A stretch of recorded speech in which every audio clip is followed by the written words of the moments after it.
thank you for taking a minute out today. I appreciate it. I'm looking forward to getting into the music. Of course, thank you for inviting. Yeah. So let's begin our journey with, before we get into the new album, I want to know 5 years ago, we were just getting into the thick of this pandemic, figuring it out. Everything was going into the unknown. Ultimately, how much of living through that COVID time period has affected the way that you approach music and things today? Hmm, That's a great question. Yeah, you Who can. to start? I start.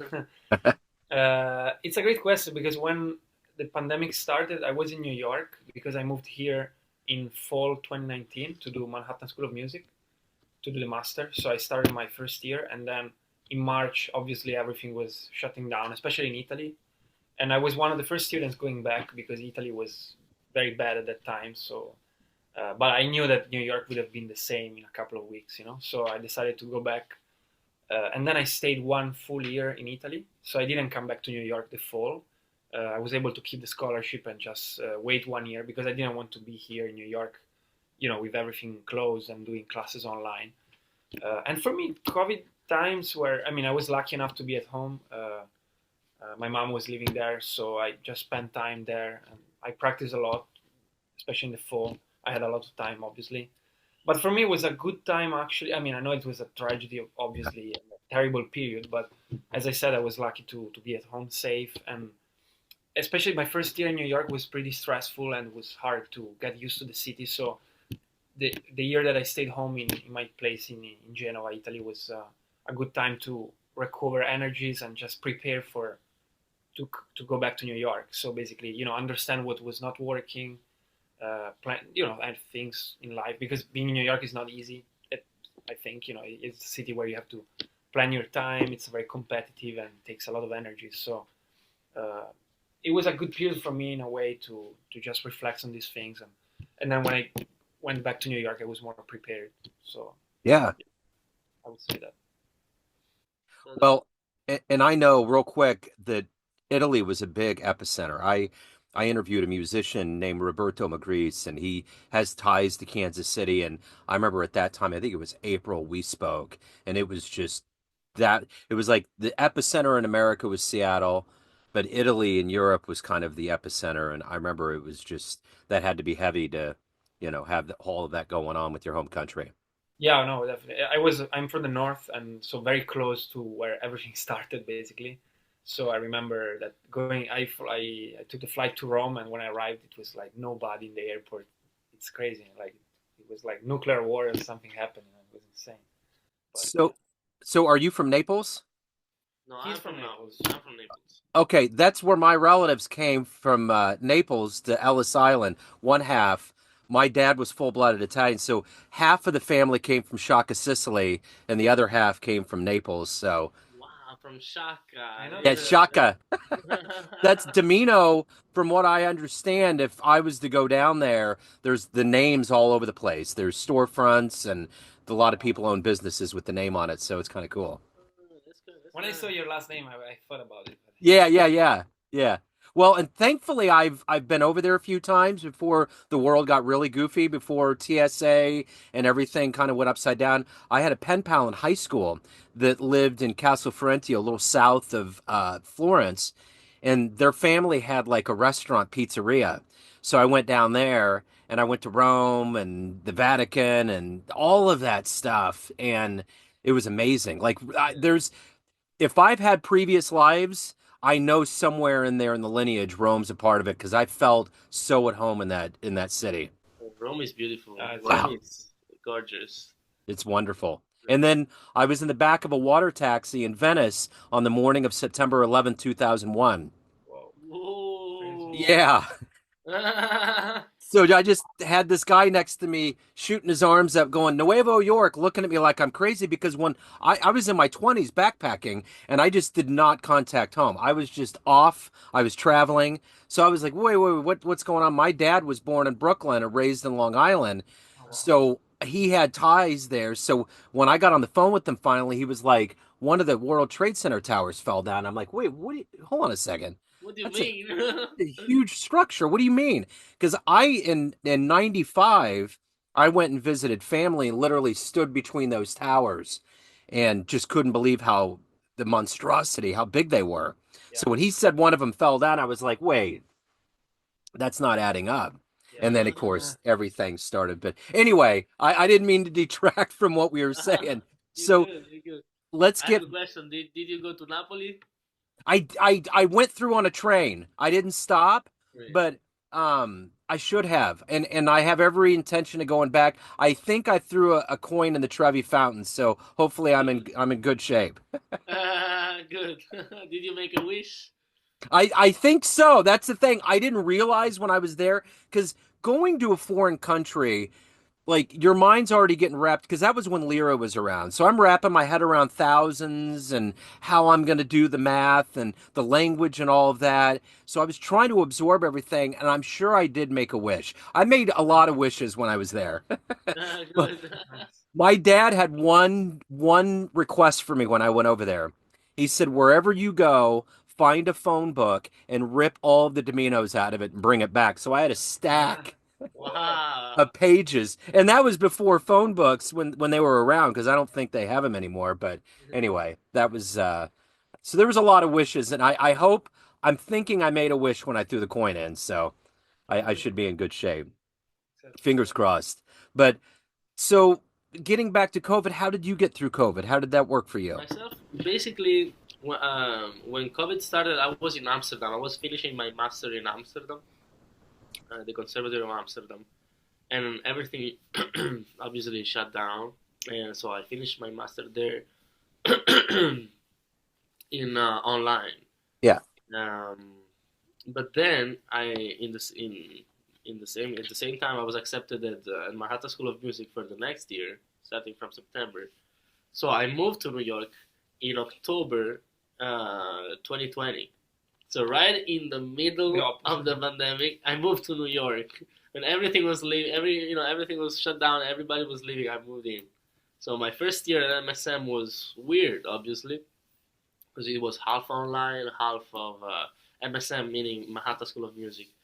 Um, yeah, it was half online, half in person, But it was very precious because it gave me the chance to meet some of the collaborators that I would have, played with during all these years, that Yeah. I've been in New York, and I recorded an album with some amazing musicians, and it really gave me. It was great for me, also because I could focus on the school and practicing more than because New York is a very energetic city. You can get distracted, quote unquote distracted, with so many beautiful things, So I enjoyed it my time, and it was the right time for me to do that. And then the second year was much better, uh, uh, in terms of like COVID stuff, and then that's it. And then he came. So he came during my second year. He also did his second year.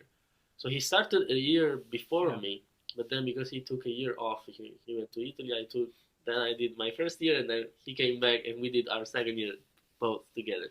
And that's when we really got close to Buster. And Yeah. so, I mean, basically, yeah, the Yeah. pandemic is a big part of this all. Yeah. So how did you two initially meet and forge this relationship? We met in Amsterdam because I also Okay. studied in Amsterdam, and we started at the same time in 2015. So almost 10 years ago now. Crazy. Wow. So because we didn't know each other before, and then we just started playing straight, right away, and then we created a trio with another very talented bass player from Greece. Let's get into the new album, Portrait of a Moment with Buster Williams. That has to be a big deal. I mean, that's major league. That has to be a wonderful learning experience. Talk to me about how this project came together. Yeah, Yeah. So basically, obviously, studying at MSM, we got in touch with Buster because we played in his ensemble. He teaches an ensemble in Manhattan School of Music, and we played in his ensemble. And even beyond that, we played, both of us. We played a lot in his bass lessons, comping the bass players at his bass lessons. So we started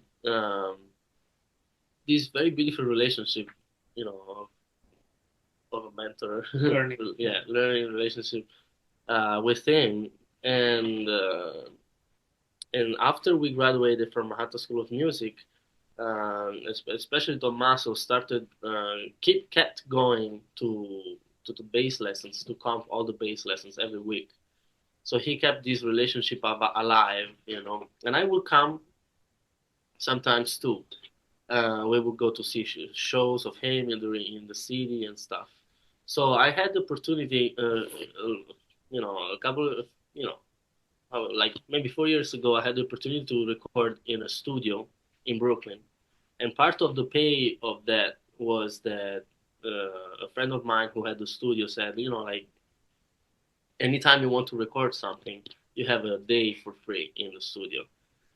And you know, next thing you know, a couple of years later, I'm like, look, man, is this is this day still available? And I was like, and he was like, yes, sure, it's still available. Because I'm trying, you know, I'm thinking maybe we could ask Buster to record with us. You know, we were not really sure if he would have accepted or Yeah, not because it's like, you it know, was a risk, it's you know. Buster. You Yeah, know, it's like, but you know, he liked us. And Tommaso was pretty close with him, and he still is. So I asked Tomas. I was like, Tomas, what do you think? Should we yeah, do this? This? And he's like, okay, we'll ask. Worst case, he's gonna say no, you know.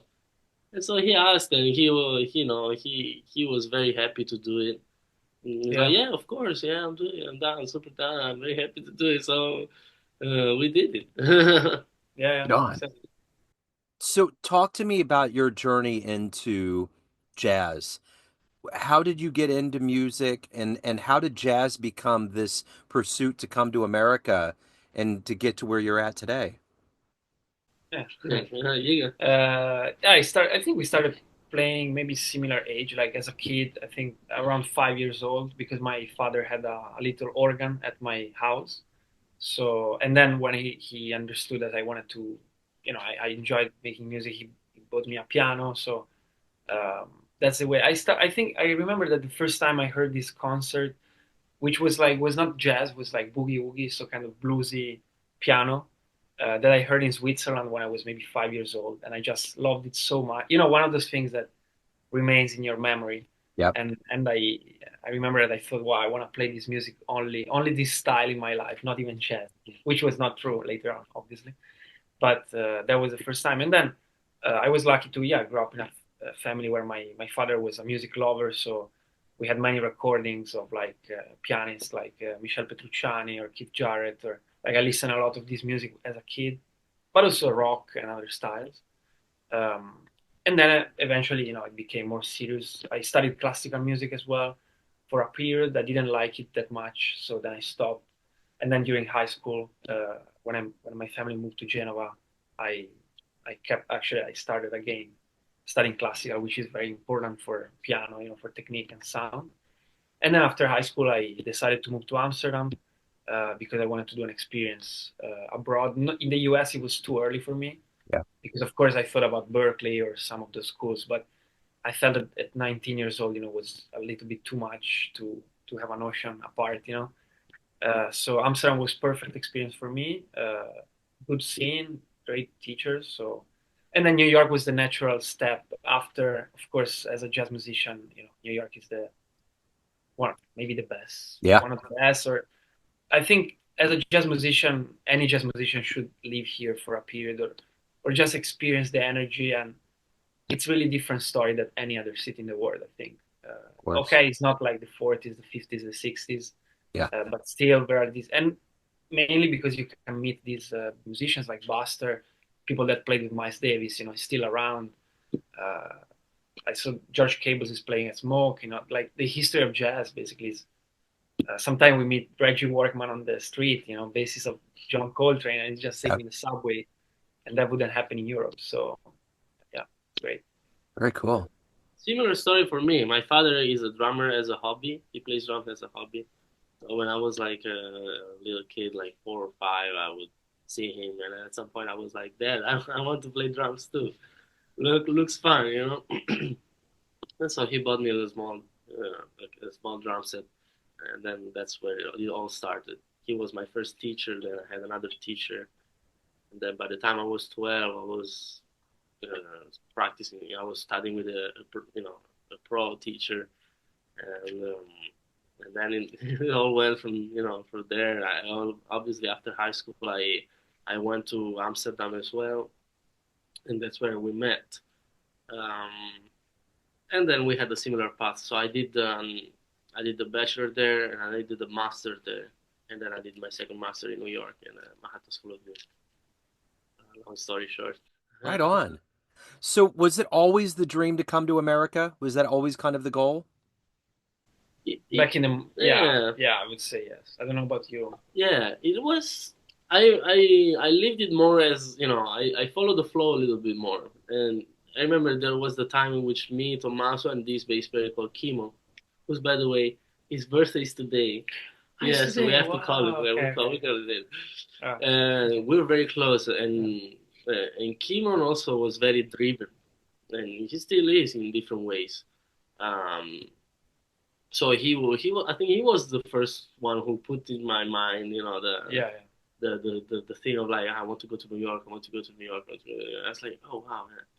And then I did this Siena Jazz workshop. I don't know if you know about it in Yeah. Siena, in Italy. Yeah, they do this 2 weeks workshop with American musicians, and I did that um, twice. But the first time I was 16. I was very young. The second time I was 20, and I was ready to, to understand much more things, many more things, right? That's Yeah. a, and I remember after that I was like, okay, I know what's up. I have to go to New York. I have to go to Yeah. New York.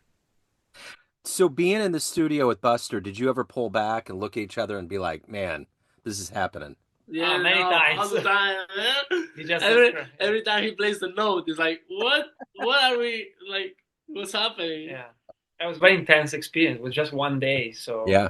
that was I would say it was nice because if you only have one shot, then your focus much has to be more present, and you know that you have one shot. So and Buster is like a first take guy, I would say. So the old school, like okay, let's play a tune, and that was something I learned from him. Just the attitude. He's like, okay, let's record a tune, and in my experience, since I tend to be a perfectionist sometimes, maybe I'm not happy about the first chord that I put, and then I start thinking. But he has more this approach of like, this is the take, no Yeah. matter what, and that's great because you keep the music fresh and you don't do many takes in a row and trying to be perfect because perfect is not the goal at the end. So I would say that's great. And but yeah, Yeah, same here. I mean, just also as a drummer bassist relationship is so intimate in a way, Yeah. So I mean, sharing the quarter notes with him is just Yeah. like a dream. It is a dream, great. you know. Well, there's a mentality with a lot of those legendary cats, like even Sonny Rollins. He released the Roadshow volumes in like the 2014 to 16 range, and that was always his dream was to do it live. There was an aversion to the studio because it kind of went against the grain of being improv. So a lot of those old cats, I think, like Buster, that's what they want. They want that they want that real feel to it. They don't want it to be refined, right? I would imagine that's you know. Yeah. The energy of that moment, yeah, it's great, but it's Yeah. not easy to do it. And I would Yeah. say I'm learning, but still, like I just recorded an album with a friend of mine in Amsterdam last week, and it was the opposite experience because we did 44 takes at the end, which is a lot of, I mean, 2 days, and it's not my record, so he decided to do it. But still, of course, it's modern jazz, more like we recorded tunes that were not super difficult in a way, so you didn't need to do so many takes. Or like we recorded Footprints, for instance, just under, and that was only one take, obviously. But yeah, you can see the two different approaches, and I'm more now on the side of the first take. I think it's better. So, are you going to do any live shows, promotion for the album? What's coming up in the warm months for Yeah, you guys? Yeah. So we have a show in New York in June, at the end of June, which is confirmed, but it's still we still have to. They still have to let us know exactly the the location date. Yeah. and the date. It's on a span. It's gonna be between the 16th till the 22nd of June. It's a festival. Yeah. And it's a festival. It's an Italian festival. It's a big festival. It's called Peperoncino Jazz Festival from Calabria. Um, and they have like they collaborate in New York with some venues here, so they're trying to organize that section of the festival in New York, and we're gonna be playing a gig with Buster, during this festival, and that's one thing. And then we're organizing a tour in Italy from the 6th of July till the 14th, 15th of July. Yeah. Of this year, and we're gonna go from Liguria, Genoa, like Levanto, Liguria, which is in the northern part, Pisa in Tuscany, then Ancona in the Marche region. Hopefully Rome. We're still waiting for a confirmation. Then we have 2 gigs in Puglia in the south, and another gig in Calabria, and and that's it for now. Hopefully something in Naples. Hopefully we cross fingers, so and then sure. and and then Buster will leave. Yeah. So. So, with you two and your relationship that you have, how much do you push each other? How much have you evolved? How much has this relationship, like, enriched your playing and your approach as a musician? Good question. Yeah, I'll try. I mean, as you said before, I also, besides being in his ensemble, I also decided to study with Buster in my last semester of MSM. Even though I'm a pianist, I mean, he's a bass player, obviously, but I wanted to have a different perspective, and that's how I started, knowing him more.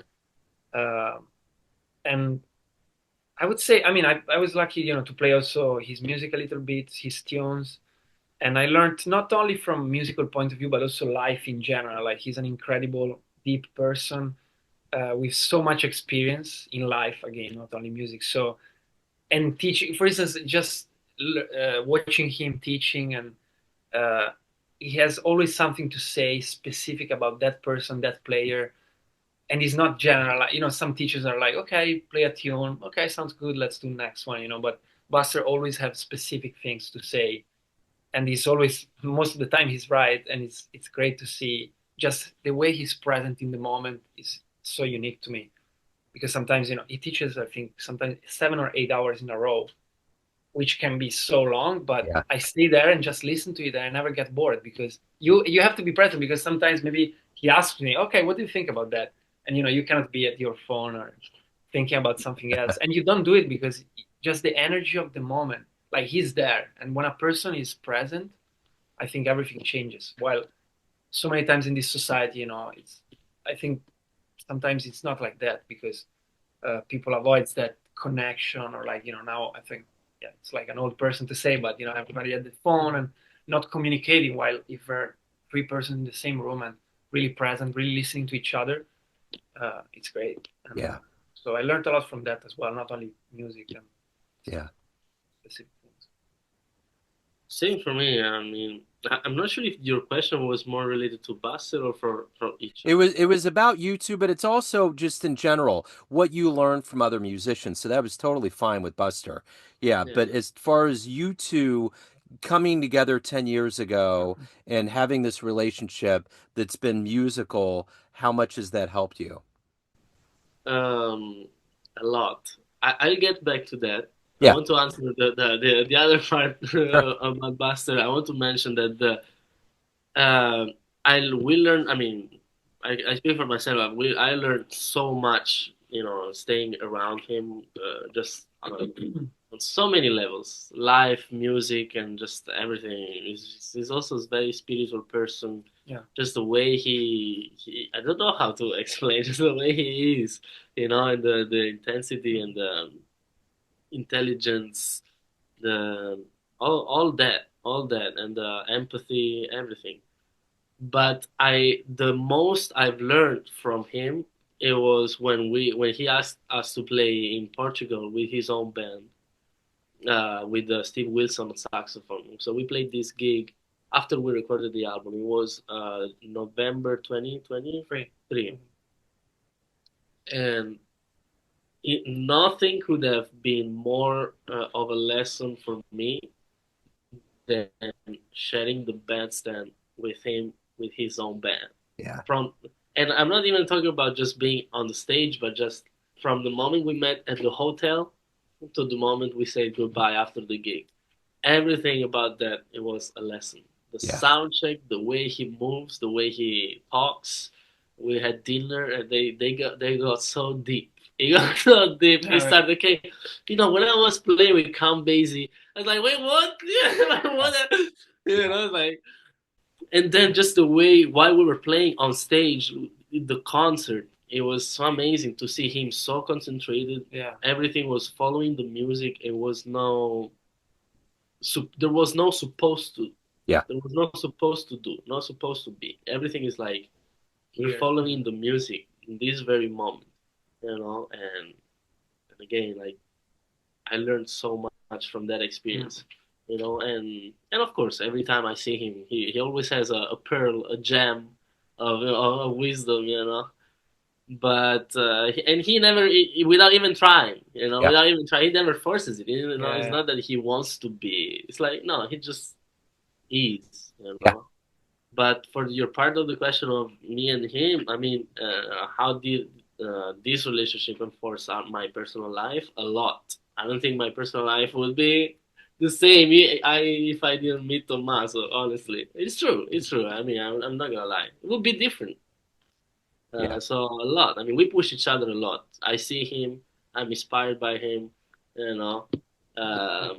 He tells me, and we're very honest. While we play, which I think is a great thing to be. If we play, and he thinks, okay, this thing, this hit was too loud. Play this way. It's like, okay, I take notes, and then the next gig, I'm better. So, and I do the same with him. It's like, the comping like this, and like. So we push each other in the best way, and we can do that because we trust each other. I think. Yeah. In addition to that, I was thinking the other day it was also nice that we met like when we were 19 years old because those years are very important for development as a musician as well, and also as a person point of view. So you're basically teenagers, and then we kind of grow up together in a way, not as kids, but in a very nice part of the life. So now we're like both 28 and we're friends, and but it's not like being 19 years old, so we're more adults obviously, and it was nice to share a lot of experiences, musical experiences, and just fun. Yeah, we have a lot of fun actually. Yeah, it's nice, and I think and it's also the fact that we both came to New York. We could have just went in different places, but we wanted to have the same path. You didn't do it because I came. I didn't do it because you. We had our own path, but funny enough, we just ended up being the same place. They intersected, yeah. So, Portrait of a Moment, if anyone wants to pick up a copy, they want to learn more about each of your respective careers and what you're doing, any previous work, where do they go? Yes. So, by the way, the first single is coming out this Friday. Yeah. Okay. So check it out in all streaming platforms. The second single is coming out, I believe, End of April, and then the record is gonna be released on May 30th. Okay. So it's gonna be on all streaming platforms, and it's gonna be available in the US, I believe, physically at the end of June. Okay. Yeah, mid-June, early June. Early June. Hopefully early June, because we played that concert in June, and we would like to have physical copies. The label will send physical copies to us, and then we'll sell it. And we have also the American distributor, so probably they could find it in every for sure. Or like the label is called Red Records, and I think they're gonna be available, copies to purchase on the website. Yeah, as far as we're concerned, we both have our website, which is basically ournames.com. Okay. Or Spotify profile, Apple Music, and then obviously social media, Instagram, Facebook, the classics. Yeah, I love it. And I'll put links in the show notes. Gentlemen, it was great to catch up with you. Thank you so much. I always love talking about the old country. It's great to catch up about the jazz, and good luck with your careers, man. I appreciate it. Thank you, Thank you so Joe. much, Thank Joe. you so Yeah, much. you Joe bet. Domino here, host of KC's Neon Jazz Radio. On International Jazz Day, April 30th, join us at the Music Hall in downtown Kansas City for the event of the year, 90 Years of Count Basie's Swing. At 7 p.m., the world-famous Count Basie Orchestra takes the stage. From 5 to 7 p.m., it's a VIP reception with jazz legends and honorees. Finally, from 10 p.m. to 1 a.m., join the after-party jam session at Lonnie's Reno Club inside the Ambassador Hotel. Tickets are moving fast. Get yours now at kccreativecity.com/count-basie. This event is part of International Jazz Day, supported by the UNESCO Creative Cities Network, with Kansas City proudly standing as America's only creative city of music. I'll see you there, Kansas City.